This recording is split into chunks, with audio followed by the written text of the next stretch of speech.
Jaggampeta TDP Prajagalam సభలో చంద్రబాబు మాట్లాడుతున్నారు. ఇప్పుడు లైవ్ చూద్దాం. శాఖ పనిచేస్తా ఉందని అడుగుతున్నా, ప్రజలకు ఆరోగ్యం అంతా ఉందని అడుగుతున్నాను. కడాన అమరావతి పోయింది, పోలవరం పోయింది, పరిశ్రమలు పోయినాయి. రాష్ట్రాన్ని విధ్వంసం చేసిన దుర్మార్గుడు ఈ సైకో జగన్ అని చెప్పి కూడా నేను మీకు తెలియజేస్తున్నా. న్యాయమూర్తులు తిట్టే వాళ్ళని, సిబిఐ కేసులో ఉన్నవారిని పక్కన పెట్టుకొని ఊరేగుతున్నాడంటే ఏ విధంగా ఇతను చేస్తున్నాడు? ఇతని ప్రవర్తన మీరు ఒక్కసారి ఆలోచించుకొని ముందుకు పోవాల్సిన అవసరం ఉంది. తమిళ్లో ఇదే కాదు, ఆడబిడ్డలు అడుగుతున్నా, రాష్ట్రాన్ని మొత్తం దోచేసుకున్నాడు. మొత్తం పెరుగు మీగడ మొత్తం మింగేసి మీకు మజ్జిగ నీళ్లు పోస్తున్నాడు తల్లి. ఆ విషయం మీరు గుర్తుపెట్టుకోవాలి. ఒకటి కాదు, ఇతనికి డబ్బుల పిచ్చి, డబ్బుల కోసం ఏమైనా చేస్తాడు. అందుకే మీరు చూస్తే జే బ్రాండ్ లిక్కర్ మద్యం, ఏమమ్మా మీ మగాళ్ళు బాగున్నారు, ఆరోగ్యం బాగుందా అని అడుగుతున్నా. నాసిరకం మద్యమనా కాదా తమ్ముళ్ళు అని అడుగుతున్నా. నేనున్నప్పుడు 60 రూపాయలు క్వార్టర్ బాటిల్, ఇప్పుడు ఎంత? 200 అవునా కాదా? 140 రూపాయలు. మీ డబ్బులు దుబ్బేసే దొంగ ఈ జలగా సైకో జగన్ అని చెప్పి కూడా నేను మీకు తెలియజేస్తున్నా. నేను అడుగుతున్నాను మిమ్మల్ని అందరినీ, ఏ బ్రాండీ షాపులైనా సరే ఆన్లైన్ పేమెంట్స్ ఉన్నాయా తమ్ముళ్ళు అని అడుగుతున్నా. అంటే రహస్యం ఏంటి? టీ కొట్లో ఆన్లైన్ పేమెంట్ ఉందా లేదా? తోపుడు బండ్లో ఉందా లేదా? ఇక్కడే లక్ష్మీ నరసింహ ఐస్ పార్లర్, అక్కడ కూడా పోయి తీసుకోండి ఐస్ క్రీమ్ ఆన్లైన్, అవునా కాదా? టీ టైం వేరే కూడా అన్ని ఆన్లైనే. ఇక్కడ కూర్చొని ఉదయ శ్రీనివాస్ అయితే ఈరోజు ఈ టైంలో ఎన్ని టీలు అమ్మారో 2500 షాపుల్లో చెప్పగలిగిన సమర్థుడు. అది టెక్నాలజీ మహిమ అని చెప్పి కూడా నేను మీకు తెలియజేస్తున్నా. ఇవన్నీ చేస్తూ రాష్ట్రాన్ని పూర్తిగా నష్టపరిచి దెబ్బతీశాడు, రాష్ట్రానికి తీరని ద్రోహం చేశాడు. మద్యపాన నిషేధం అన్నాడు, చేశాడా తమ్ముళ్ళు అని అడుగుతున్నా. ప్రత్యేక హోదా అన్నాడు, వచ్చిందా అని అడుగుతున్నా. మద్యపాన నిషేధం చేసిన తర్వాతనే ఓటు అడుగుతానని చెప్పావా లేదా? ఇప్పుడు అడిగే అర్హత ఉందా నీకు? నీకు ఓటు వేయాలా నేను అడుగుతున్నా. సిపిఎస్ రద్దు చేశాడా తమ్ముళ్ళు అని అడుగుతున్నా. కరెంటు ఛార్జీలు తగ్గిస్తాడా లేదా? తగ్గించాడా? ఎన్నిసార్లు పెంచాడు? 9 సార్లు పెంచాడు, అవునా కాదా? నేను పెంచానా తమ్ముళ్ళు కరెంటు ఛార్జీలు? ఒక సమర్థవంతమైన పాలన ఉన్నప్పుడు కరెంటు ఛార్జీలు పెరగవు. జీవనాడి పోలవరాన్ని నాశనం చేశాడు. ఏం తమ్ముళ్ళు ఉద్యోగాలు వచ్చాయా మీకు? వస్తాయా మీకు? జాబ్ క్యాలెండర్ పెట్టాడా మీకు? డిఎస్సి ఇచ్చాడా మీకు? ఇప్పుడే ఒక అమ్మాయి వచ్చి చెప్పింది, సార్ ఈ పెన్తోనే మీరు ముఖ్యమంత్రి అయిన తర్వాత, మీ ప్రభుత్వం కూటమి వచ్చిన తర్వాత మొదటి సంతకం పెట్టండి డిఎస్సి పైన. ఒక ఆడబిడ్డ చెప్పే పరిస్థితి వచ్చింది. కూటమి వచ్చిన వెంటనే తప్పకుండా డిఎస్సి మొదటి సంతకం పెడతానని మీ అందరికీ హామీ ఇస్తున్నా. ఇంకో పక్క ఒక మాట చెప్తున్నాడు జగన్మోహన్ రెడ్డి, అందరూ కలిసి వస్తున్నారంట, ఆయన ఒక్కడే వస్తున్నా అంట, ఆయన సింహం అంట. ఒప్పుకుంటారా తమ్ముళ్ళు? ఒక దొంగ దోపిడీదారుడు మీ ఇంటి మీదకి వస్తే మీరేం చేస్తారు?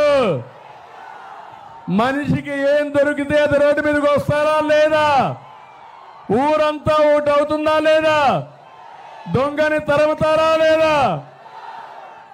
ఆ పరిస్థితి రాష్ట్రంలో. బందిపోటు దొంగ వచ్చాడు, దోపిడీదారుడు వచ్చాడు. రాష్ట్రాన్ని కాపాడుకోవడం మనందరి బాధ్యత, అవునా కాదా? సిద్ధమా మీరు? మిమ్మల్ని అడుగుతున్నా. మా ఆడబిడ్డలకి యువతకు అందరికి ఒక హామీ ఇస్తున్నా. పవన్ కళ్యాణ్ గారు కానీ నేను కానీ ఆలోచించేది ఈ రాష్ట్ర ప్రయోజనాల కోసం ఆలోచిస్తున్నాం. మా కలయిక కూడా బీజేపీ, తెలుగుదేశం, జనసేన ముగ్గురు కలిసామంటే ప్రజలు గెలవాలి, రాష్ట్రం నిలబడాలి. దానికోసమే పనిచేస్తున్నాం. తప్పకుండా ఒకటే హామీ ఇస్తున్నా, ఈ జగ్గంపేటలో హామీ ఇస్తున్నా, మళ్ళీ ఈ రాష్ట్రాన్ని అన్ని రంగాల్లో నడిపి నెంబర్ 1 రాష్ట్రంగా చేసే బాధ్యత మాదని మీ అందరికీ హామీ ఇస్తున్నా. ఈరోజు మీరందరూ కూడా నేను ఒకటే మీ అందరికీ విజ్ఞప్తి చేస్తున్నాను. ఈరోజు నేను సూపర్ 6 తీసుకొచ్చాం. పవన్ కళ్యాణ్ గారు ఇంకా ఒక 2 పాయింట్లు యాడ్ చేయమని కూడా కోరారు. అవి కూడా యాడ్ చేస్తున్నాం. ఈరోజు ఇద్దరం కలిసి కనీసం టాప్ 10 కింద తీసుకుని అన్ని వర్గాలకు మేనిఫెస్టో ఇస్తాం. కొన్ని ఫోకస్గా కొన్ని పాలసీలు తీసుకొస్తాం. మొట్టమొదటి సూపర్ 6లో మా ఆడబిడ్డలు మహాశక్తి 4 కార్యక్రమాలు ఇస్తున్నాం.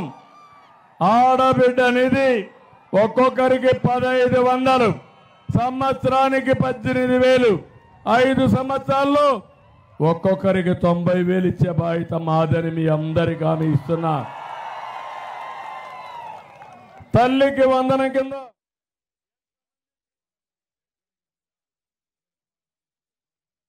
మీ అందరికీ హామీ ఇస్తున్నా.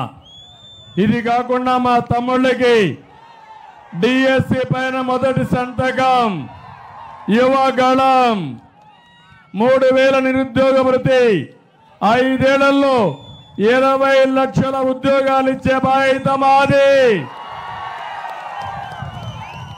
సంపద సృష్టించడం తెలిసిన party Telugu Desam party, Janasena party. కానీ దోపిడీ చేయడం తెలిసిన పార్టీ వైఎస్ఆర్ కాంగ్రెస్ పార్టీ. అందుకే నేను మీకు హామీ ఇస్తున్నాను, తప్పకుండా ఇది కూడా చేస్తాం. అన్నదాతని ఆదుకుంటాం, రైతును రాజుగా చేసే బాధ్యత మాది. 20,000 రూపాయలు అన్నదాతకు సంవత్సరానికి ఇచ్చి సాగునీటికి, వ్యవసాయానికి ప్రాముఖ్యత ఇస్తామని చెప్పి కూడా నేను మీకు తెలియజేస్తున్నా. ఇది కాకుండా ప్రతి ఒక్కరికి, వృద్ధులందరికీ హామీ ఇస్తున్నాను. నేను ఒకటే ముఖ్యమంత్రికి సవాల్ విసురుతున్నా, రేపు 1వ తారీఖున వాలంటీర్స్ కాకుండా సచివాలయం స్టాఫ్ ఉన్నారు, ఇంటింటికి పింఛన్ ఇవ్వాల్సిన అవసరం ఉంది. నేను ఇచ్చిన హామీ 4,000 రూపాయలు పింఛన్ ఇస్తాం, ఏప్రిల్ నుంచే ఇస్తాం, ఇంటి దగ్గరనే ఇస్తాం. 1 నెల తీసుకోకపోతే మళ్ళా 2వ నెల 3వ నెల ఇస్తాం. డోర్ డెలివరీ ఇచ్చే బాధ్యత మాదని వీళ్ళందరికీ హామీ ఇస్తున్నా. పింఛను పెట్టిన పార్టీ తెలుగుదేశం పార్టీ. 200 రూపాయలు పింఛను 2,000 రూపాయలు చేసిన పార్టీ తెలుగుదేశం పార్టీ. అదే మరిగా అందరికీ ఇంటి జాగా ఇస్తాం. ఏదో ఇల్లు కట్టా అన్నాడు, ఇల్లు కట్టాడా గూళ్ళు కట్టాడమ్మా? ఆ ఇంట్లో పడుకోవడానికైనా? అందుకే నేను కట్టిన టిట్కో ఇండ్లు చూస్తే బ్రహ్మాండమైన ఇండ్లు కట్టా. ఇప్పుడు హామీ ఇస్తున్నా, ప్రతి ఒక్కరి పేదవాళ్ళకి 2 గాని 3 సెంట్లు ఉచితంగా ఇంటి జాగా ఇచ్చే బాధ్యత మాది. ఇండ్లు కట్టిస్తాం, టిట్కో ఇళ్ళు పూర్తిగా ఉచితంగా.